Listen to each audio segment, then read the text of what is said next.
crime laboratory, there's never a dull moment. And we get everything, and the kitchen sink in the door.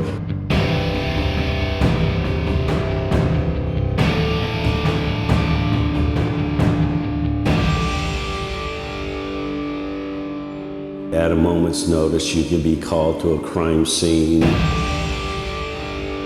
which may have multiple fatalities, officer-involved shootings, lots of different things.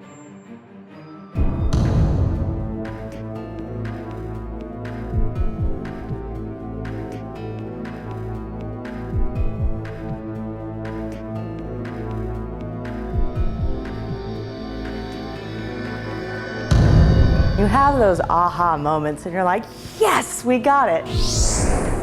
That's where the rubber meets the road in science. We get evidence that people have worn, has been run over by cars, had blood on it, you name it.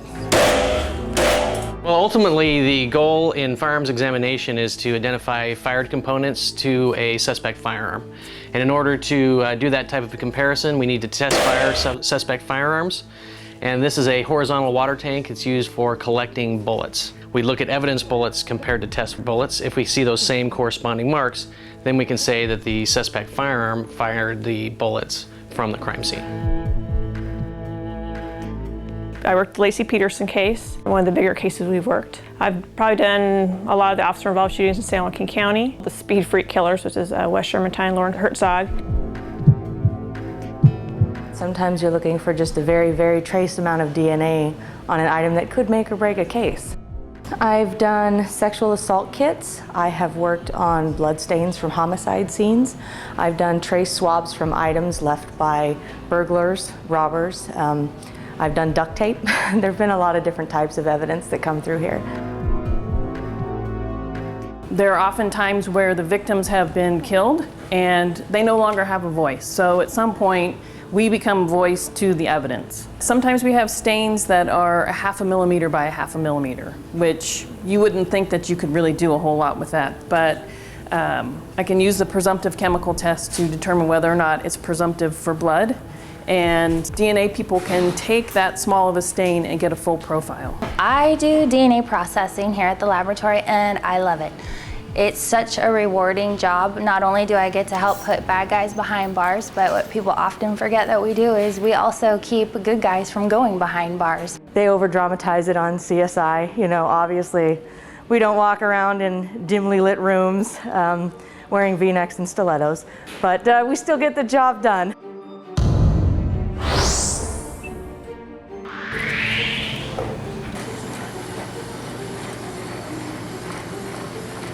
What we are validated at this time for is the quantitation setup, which determines how much DNA is present. As you can see, methamphetamine showed up at 3 minutes.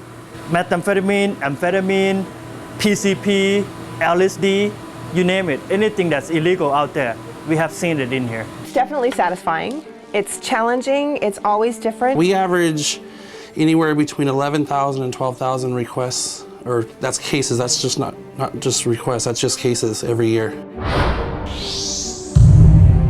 Some of our more recent ones were, as far as crime scenes, we were involved last year or the year before with the recurrence of the Speed Freak Killers case is what they called it. Before that, we handled cases like the Lacey Peterson case. And then, of course, recently we had the Stockton Bank robbery case that we're still working on right now. We had people on scene for 2 days. One team, we had 2 different teams go out, and the second team actually went out twice. But the original team that went out was actually there over the course of 2 days. We only handled the terminal part of the scene, but was still that terminal part of the scene was a ½ mile long.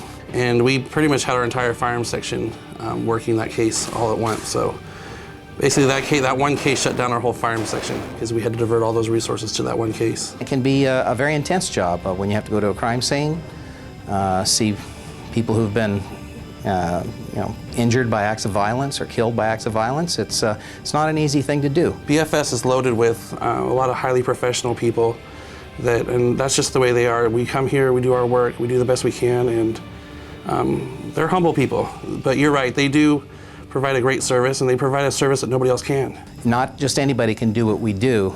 There are plenty of smart people out there with educations, but you have to be able to handle the things that are thrown at you, because it's not the same every day. It's always something new. There's always a new wrinkle. I've been the president of the Association of Criminalists since 1994, so that's 20 years now.